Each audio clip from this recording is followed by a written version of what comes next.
Hi, and welcome to Last Row Tickets, pop culture takes from the weird seats, a Gadfly City show. My name's Billy, I'm Lizabeth. and we're going to talk today about Edward Scissorhands, a cinematic rewind. Let's get to it. Tell us about it, Elizabeth. Yeah, so Edward Scissorhands tells the story of Edward, who is an artificial man who was created by this inventor who unfortunately dies before he was able to complete him. So he ends up having scissors instead of hands. And he's been living alone in this like gothic mansion up on top of this hill that's located right over this like pastel colored cul-de-sac or like suburban area. And so one day he's discovered by Peg Boggs, who is his local Avon saleswoman. So Nosy. she comes Is in, yeah, she comes in trying to like sell him Avon products and sees that he's this monster. And instead of freaking out, she brings him home with her to try and like help him and bring him into the community. And at first, the neighborhood's really fascinated by him, and all the women are like trying to seduce him, and um, they're trying to like help him yeah, out, get him a yeah, job and stuff. He starts like cutting hair, but then he falls in love with Peg's daughter, who's played by Winona Ryder. Um, and then the curiosity kind of turns into suspicion and fear, and everything kind of starts flipping on him after this like unfortunate night where he gets wrapped up in some bad shit with some of the local kids. yeah. Yeah, and it all unravels from there, basically. I think like this movie feels kind of like Batman, where it straddles the 80s and 90s. Yeah, Mm-hmm. don't you think? All right, so Tim Burton movie, in Tim the Burton. like, yeah, right, and Yeah. like in the canon of Tim Burton films, and I feel like before Quentin Tarantino, a very similar pool of people were in the Tim Burton bandwagon, right? You got like the Batman's, Beetlejuice, uh, Nightmare Before Christmas, and Edward Scissorhands. Which one's your favorite? Do you think Of this all of ranks? his films, Yeah, hmm, I really like Edward Scissorhands. Yeah, I bet I just watched it, so it's fresh on the mind. yeah. It's Um, but I'm gonna stick with Edward Scissorhands. Yeah, the rest of them are great too, but this one to me is like it's such a huge allegory that feels personal to me yeah. as an artist and kind of a weirdo. And so yeah, I definitely almost cried a few times. Artists like always they strive to be individual and unique. Okay, so let's get to some weird things about this movie. A lot of things that I found when I looked into it sort of shocked me. One of them is that this film, I don't know if you got the impression, I certainly did. I thought this whole setting was a set. Didn't strike Oh. me, right? Is that what Mhm. you thought? Um, I figured it was a real neighborhood that they painted, but That's set, which is a yeah, set basically, but exactly what they did, which I found kind of surprising. Is I loved how the pastels in the Mhm. house kind of the homes mirrored the cars. But okay, so what state rather was this film shot in? Was it shot in? Yeah, where Hmm. was this fake or where was this real community they shot it in? I think I read that it was in Florida. Yeah, it is Was it actually. I Florida? All right, Yeah, nice. it's weird too because they talk about the mountains and everything. It's like, Yeah, oh, totally. It there's didn't feel like Florida at all. felt like California. Agreed. Yeah, I could see California or like, yeah, I guess California or I don't know. I guess I didn't really think about it because it's really its own world. It's like not really in this world. Yeah, I think that's a good like.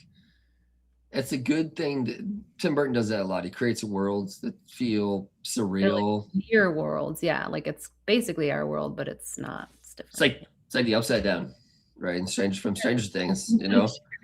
Um, Johnny Depp was not the first person to they tried to cast in this film, and they tried to cast somebody else. And I'll give you a hint: almost everybody in this era tried to cast this same person, who Hmm. was considered first for Edward Scissorhands. Man, I have no idea. But I know that they wanted somebody more like like a traditional hero type, like every man. Yeah, that's right. But I don't know who. It's Tom Cruise. Oh, Right? really? Yeah. Wow. Can you imagine Maverick playing Edward Oh my God, Scissorhands? that would have been so bizarre. I mean, obviously the movie's bizarre, but Yeah, not it's like not Biff this playing the offensive. nerd in a movie. Like it wouldn't make any sense. Yeah. Um, so Edward Scissorhands is actually, this is the last trivia question. Then we'll move on to real stuff. Edward Scissorhands is actually based on a real person. Do you know who that was? I don't know. I'm Okay, well figuring an artist. you got one right. Oh, trick question actually was not, well, it kind of wasn't right. It was Tim Burton himself. Oh, well then an artist, yeah. Right. Yeah. Yeah. Yeah. You're not Yeah, that definitely. tracks, that makes sense. Yeah. When this movie starts in the introduction, I first of all, I love that it's another 80s, 90s movie where they have an old person telling a kid a story. Yeah. Princess Bride Yeah. also does that. I like Yeah. it. What were your thoughts as kind of on like this the movie started rolling? What'd you feel like? Did it remind you of any other movie? I could well, did it remind me of any other movie? Well, it's a Christmas movie in a way, which is kind of funny. I didn't really get that. I mean, I know there's a Christmas party, but the whole It thing doesn't about it, really feel like a Christmas movie, but I it could think be you said that it's a Christmas movie. I think that like the weather, maybe I'm too Midwestern focused, and if I don't see snow, it Not just real can't be snow. Christmas to me, Yeah. Would Bing Crosby write a song about 95-degree, sunshine in a Christmas movie? But That's a good I point. think if you watch it, the introduction, the sort of black and white, the black and white when it starts, the music, the house on a hill, I was getting vibes of Nightmare Before Christmas the whole time. Sure. Yeah. I mean, it feels very much like Tim Burton, no doubt. Yeah, Batman too. I don't know if you saw, but this is a lot of this film, I think, struggles with the HD conversion, and when they're doing the aerial shots in the beginning, one thing I could not help but noticing was these are clearly model homes, and they're going over, like a little, clearly a constructed miniature version of the town. Did you see that? I guess I didn't really think about it, as being miniatures. You just mean like the quality of it wasn't quite keeping up? You could tell that they were miniature homes when they're doing the aerial shots of flying into the house. Yeah. But I don't know. What did you think about how it unwound and kind of brought you into his world through that nosy Kim? Yeah, I can't believe she walked all the way up there herself. She's great. I mean, what an act, such a great performance, I think. I mean, yeah, I actually don't think that the narrator element is really necessary for this story, but that's how he chose to do it. And I guess I get it because the story really ends when she leaves him there. But it's kind of nice to have a little, where is he now thing or whatever, because he's making snow for them or whatever now. But yeah, I would say that I'm drawn into the world like as soon as I see the color of the houses, like it's all so intentional and like he's clearly bringing you into like a very specific world. And even just the way that she talks, like she's very earnest, but she's like trying to be a saleswoman, and she's really not a saleswoman. And it like sort of it represents like the whole neighborhood in a way, the way that she behaves and dresses, Yeah, I think that Kim is the backbone of this whole movie. Yeah. And she brings Edward into to society, right? She brings him out of the shadows. And I don't think that she ever, she always sees the good in him. Towards the end, she doubts whether it's good if he's around, but I don't think she ever doubts whether he's a bad person or whether she just more like realizes that the two things can't really coexist. Yeah. Mm-hmm. And I think that the one thing that clearly stands out to me is that this film is like three parts. You have an introduction, a middle, and a sort of an ending, an end part. The middle seems like a comedy. Yeah. It is a comedy. Yeah, Yeah. for sure. What was your favorite? They keep putting him in different situations. Yeah, to make his eccentricities, his differences stand out even more. You know, Mhm. they have the barbecue, the waterbed, Mhm. clothing, makeup. Which of those ridiculous situations do you like the most? I mean, I love when he starts cutting everybody's hair. I mean, Yeah. because it is really like an allegory of an artist trying to fit into this very like cookie cutter suburban life, Yeah. and just failing because he's just inherently a completely different type of person. I mean, and so like everything he touches is just like he can't. It's like trying to fit into something that you just no matter what you say, you clearly stand out. Like you don't belong there. Yeah. So as soon as he started like expressing himself as an artist, like when he started shearing the bushes and making sculptures out of them and cutting women's hair and these like very like hip kind of artistic haircuts, that was my favorite part for Yeah. yeah. I liked how, and towards the end, I mean, it's kind of jumping ahead, but he realizes what you said about being different and trying to fit in when he cuts Kevin, I think. Yeah, the kid at the end. Yeah, and he Yeah. flashes back to when Mhm. uh the uh the scientist, and Mhm. shout out Vincent Price, right? He did amazing. Mhm. Huge fan of his, and I believe this was his last major film. Oh, really? Like, Hmm, yeah, and so what a way to go out. Yeah. not bad. I remember like he cuts Kevin's hand and he sees blood. And I think this is when he has that flashback Is to it? I thought when, it was when he was hugging her, when she yeah, hugged him at the yes, end, I think, but you're right right. after he cuts the kid. Yeah. You're totally right. But regardless, like thinking about difference because he sees that humans bleed, right? I like, and that when he goes back to when Vincent Price's character gives him the hands, right, and he Mhm. chops them up and nothing happens.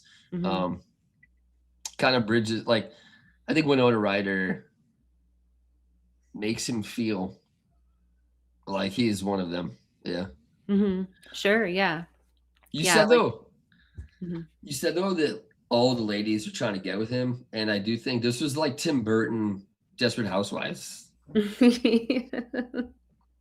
Yeah, I mean, it's And pretty, it, I just love how he showed up. I think it has some elements of Pleasantville, like they have this way of great thinking and pull. everything's set and they all think they're happy. And then this outsider shows up and suddenly everything starts changing and they like everybody just starts going crazy and they want to be near this thing. They don't understand what it is, but they Yeah, want to be near it. yeah, And that's what it reminded me of, like not necessarily it's just like all these women are so bored with their lives. Like all they do is go around gossiping about everybody and trying to figure out what everybody's doing all the time because everything's super boring.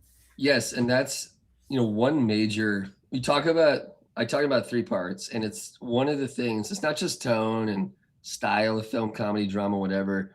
The response of the community in part two and part three is polar opposite, right? When he Mhm. comes in the beginning, like sort of comedic middle part of the film, you're right.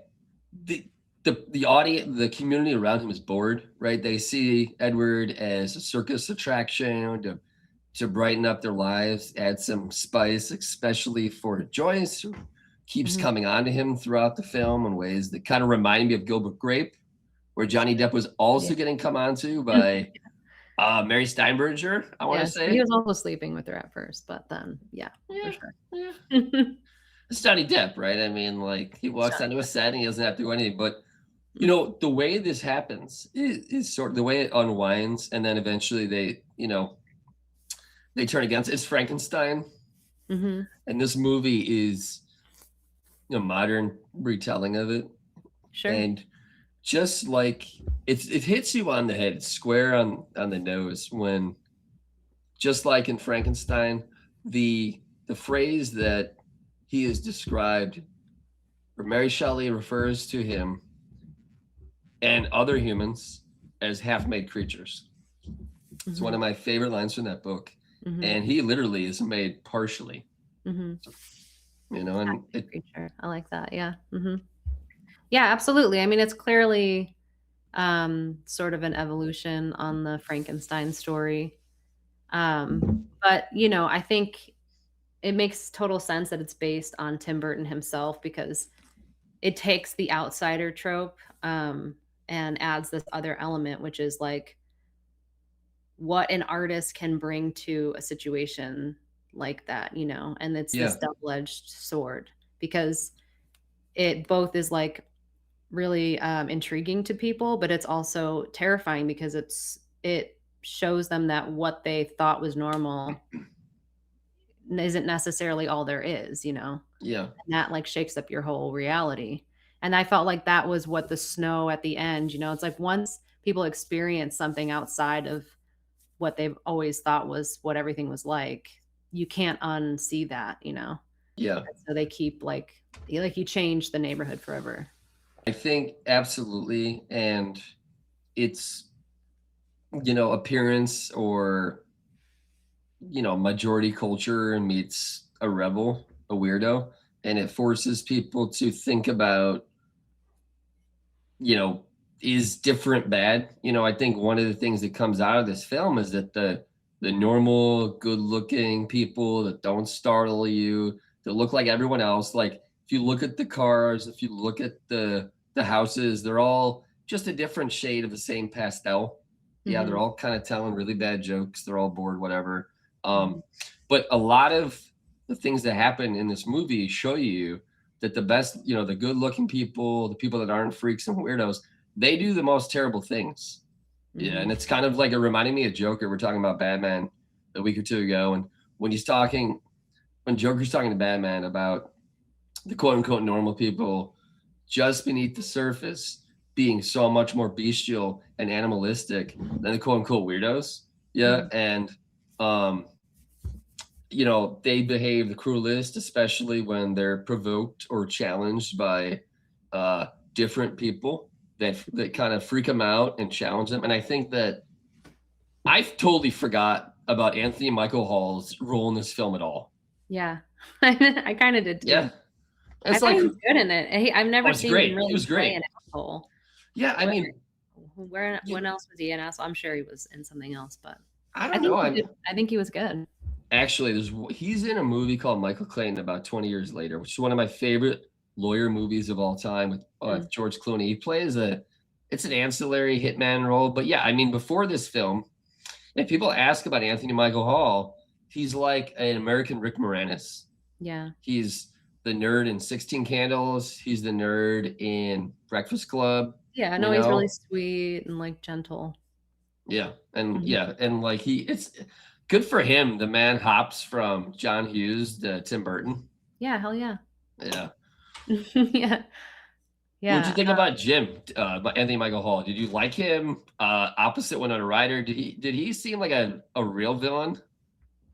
well, Authentic? that makes me think about what I was just thinking about before you started talking about him was that, none of the characters seem real. There's nothing, Yeah, like, the yeah, whole neighborhood and everybody in it, they're all so caricatured. The yeah, way they talk and behave is like and dress and everything, it's all very theatrical, and I think yeah, he intentionally directed them to be that way, obviously.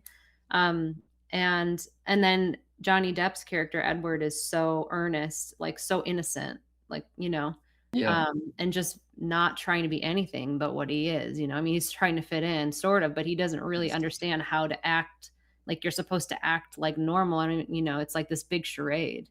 yeah, And the only other character that is realistic is Kim's name. Winona Ryder's name was Kim, right? yeah, yeah, Yeah, and so she reacts when she first sees him, she's the only one that reacts in, like, a normal way, which is yeah, to completely freak out, like, there's a man with scissors. Everybody else is like, "Oh, what's he doing? Who is that guy? Like, are you yeah. sleeping with him?" Which is just totally bizarre. Yeah, Um, like when Pam's on the phone or yeah, the mother, Pam, right? Pam, yeah, Or mhm. Peg, Peg, that's right, yeah, sorry. she's talking to her friend and she's like, "No, it's scissors, it's scissors," as Yeah, if like she's saying like, "No, he's from the town over." Yeah, totally. No, you just misheard what I said. This is a totally normal, possible thing. Yeah, I think Yeah. in this movie, kind of reminded me of A Few Good Men with Jack Nicholson. He doesn't. Depp doesn't speak more than like 170 words in the whole movie, Mm, yeah. which for context is like a third of a double spaced page. But you're right. He doesn't say anything, but he does come across like only a few other characters in this movie as authentic, as real. He doesn't present superficial, sort of like double layered version of themselves. Yeah, Mhm. which is like, you know, he just presents himself without any varnished, you know, the opposite of a lot of people in this film and life. You know, this movie came out almost 40 years ago. And with Mm, the advent of social media and internet exploding across the world, I think it's even more relevant now than it was back in true. the day. You have everyone, it's like, it's Instagram culture, right? It's, you know, posting once a week in a manner that reminds you of when you would go and get your picture taken at the mall. Yeah, it's not everyday life and appearance. And it's interesting to me that, you know, maybe is it because he was by himself for so long that he's the most authentic, you know, real person out there. It's kind of, what do you think about that? Yeah, well, I mean, the man who invented him was trying to teach him how to be a person, like he'd read him Yeah. books about etiquette and be like, "Yeah, laugh. Now you laugh. That was funny. That's what you're supposed to do, whatever." And so you got the basics, which is like, you think about like a 5-year-old kid gets the basics of like, oh, this is how people talk to each other, this is what people do and how you walk and whatever. But everything else that you develop about like how to manipulate people, how to, not that kids aren't manipulative, they are, but how to like make it seem like you don't feel the way that you actually feel, or how to not say what you mean, or whatever. Yeah. All of those things are so complex, and he never learned any of that stuff. So he just goes out into the world as kind of a kid, really. Yeah, absolutely. And I think a lot of people that aren't that way, I'm thinking about the scene when she is asking Edward why, if he knew that it was Jim's house. And he Right. goes, "Yeah, I knew that it was his house." And she's like, Yeah. "Then why didn't you say that? Or why'd you go in there?" He's like, "Because you asked me to." Yeah. It's like, just Yeah. plainly says it, plainly responds. Yeah. He's He's never trying to play it cool or anything. Yeah. Yeah. When you watch the film, in the first scene, right, when he comes out of the corner of the roof of his house and of the castle, and I don't think it's ever explained why there's a massive like gaping hole in the roof. It looks like a cannonball went through Yeah. there. Yeah. But when he Um, comes out like the freak, right? He's got claws of metal and the hair is all over mhm. and he looks weird. But as the movie keeps going, I think your impressions of him and your impressions of the town completely invert and flip over. I think you said, and like what changes too is like who you're afraid of, right? It's like look at Joyce, who was all over him in Act Two, the Mhm. second middle of the part. By the end of the movie, she literally says, "Kill He him." wants him dead, yeah. She's like, "Kill him." It's like what? And it's like, it's like who's weird. But I would say too that the mom, she's a cool mom, Peg, right? And she's sort of even the dad. Like, I Yeah, I love forgot Alan. Alan Arkin played the dad, I just love Yeah, him so much. yeah. Is like, and it could have been. I mean, it seemed to me when Edward went in there, he could have been an Archie Bunker type, right? Like middle America, grew up in the 60s or 70s. He sees this guy. He's like, what the heck is this? Go get a job, cut your Yeah, hair. You look like Tarzan's younger brother. Peg's, and I love her working at Avon, Avon. right? Yeah. Um, but his character could have been a lot more derogatory towards Edward. And the whole, even like when Jim's harassing him, he does that Dave thing is like, hey, you all right here, buddy? Um, Talking him up and getting him drunk early in the movie. Yeah, no, I think that the family is really, they're pretty genuine for they're not really trying to like, obviously, they're trying to fit into this weird life that they're living in. But Yeah. that doesn't make people bad people, that they're trying to survive in the world that they're in. It's like, like even Kim, who really didn't necessarily fit in with that world, or she had this part of her that connected with sort of the artistic or the sensitive part of Edward. She ended Yeah. up staying in that town for her whole life and had kids and grandkids. Yeah. Yeah. I think like you're talking about genuine authentic. It's not long before Peg starts showing actual gets when she's showing Edward the pictures of her whole family, she leans in and puts her chin on his shoulder. She gets Mhm. very close and very touchy feely in a loving motherly way towards him. And I Mhm. feel like Edward, he totally jives the family. And towards the end, talking about being authentic, like any like nice guy or woman, when he's getting chased off towards the end and they're harkening back to Frankenstein and they're chasing the creature off, I think one of the first things he says to Winona Ryder's character, Kim, is Kevin okay? Yeah. It's Mhm. like what a real nice guy, and when you see him in the beginning, it's this guy's gonna murder me, right? It's like that's what Kim thought when she first saw him. Kind of gets to the end. What did you think about the ending? Sort of the scene in the castle, the scene in the house when they wrap up the storytelling. How did you think they wrapped it? Did you buy the end? How did you like the wrap up? Um,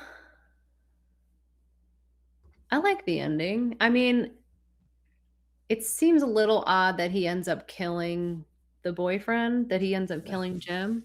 And that Uh, there's actual and then gunshots and a real gun, everyone's just kind of like, oh, he's dead. Like, you know. Um, They don't ask him any follow-up questions. yeah, exactly. You know what I mean? And I don't know, part of me was like, I guess I get why she never goes back up and sees him, but I don't know. I mean, I think the ending is perfect because it's probably exactly what Tim Burton wanted, and it's his piece of art. Yeah.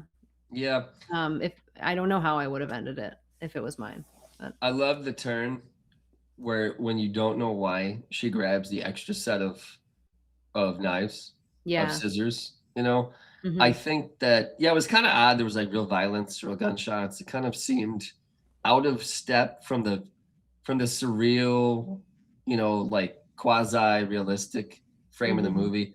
Um, you know, him going back to the castle, being rejected ultimately, but still being himself Yeah. and being exiled from the bad, Mhm. people, the people. It sh- it kind of highlights mob culture and the cruelty of majoritarian society by him being kicked out, right? That they never, except for Kim, they never learned the error of their ways. If they got over it, if he was accepted, then Tim Burton's story of the individualistic, of questioning superficiality. I don't know if it hit home. I don't know if I liked the whole snow thing, No. because like he must be chiseling a lot of ice to fill a whole town with Well, it's that. not realistic. It's an Yeah, allegory. yeah, But yeah, for sure. For yeah. sure. And It's he a doesn't have little a chainsaw. cheesy. It's a little cheesy, but I mean, I think, it sort of did a good job of wrapping up the allegory of like an artist who really is genuinely an artist just doesn't necessarily fit in the world. There isn't a place for those people to go for, you know what I mean? Yeah, Um and but if like he goes back and lives in isolation and continues to be an art, like make art. I mean, his makes his yeah, whole yard so beautiful with all the sculptures and everything. And then the town still gets to experience the beauty of his art, but he just yeah. doesn't really get to be a part of them. Yeah, I think it's one of those films where Tim Burton is ostensibly trying to make a freak story, right? And I think that's why this film it brings people in, because he creates such a genuine, weird, scary character, right? And when this movie came out, I was just north of 3 or 4, and I didn't really start hearing about it until I was 6 or 7. And I was like, I don't want to watch this thing. This is gonna give me nightmares. Yeah. And and when it starts, it's like, oh, he's a scary guy, and then he starts like, poking holes in water beds, and he gets endeared to Everybody had you. water beds back then, which is hilarious. Right? Yeah, I don't know how you can only do that when you're young and you don't have back problems. Yeah, I guess. Yeah, but as it gets going, it just holds a mirror up to society, and it's kind of the theme of the story, right? It's who's the bad guy, who's the bad woman. It's like who's the real freak. Yeah, kind of like Frankenstein. What are your any takeaways from this film? You wish there was a sequel, or no Edward Scissorhands Bride? No, I mean, how could you really have a sequel? It's so because it wraps it up years later, Yeah. decades after the story. So Didn't you think though she was think gonna it's run just back and see him? Didn't leave it you alone. think that? Didn't Huh? you think? Didn't you think? Did you think she was gonna run back and see him when you first watched it? When I first watched it, I was like, you never went back and saw him? Like, what the fuck, dude? He's right there. It's like literally like It's a block away. meters away. Yeah. Yeah.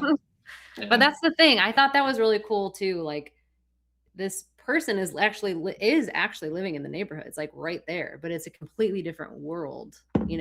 Everything about the aesthetic is completely different. He said he modeled this off of a real town, real place, and he said the castle on a hill, which is, it's exact same thing in Nightmare Before Christmas. Yeah. And he said he modeled off a real place. He said that a real town. He's like, it was an homage, sort of. He grew up all those big homes on those big hills. It seems so far away. I definitely wanted to go run up and at least see him, say hi, But yeah, but I also get why she couldn't, because she loved him and she couldn't be with him. So it's kind of like, if she wanted to live a normal life, which is what she picked, she chose that instead. Gotta let him go. Yeah. We gotta let go of this episode. Yeah, we gotta let go. Right. So we hope you enjoy it.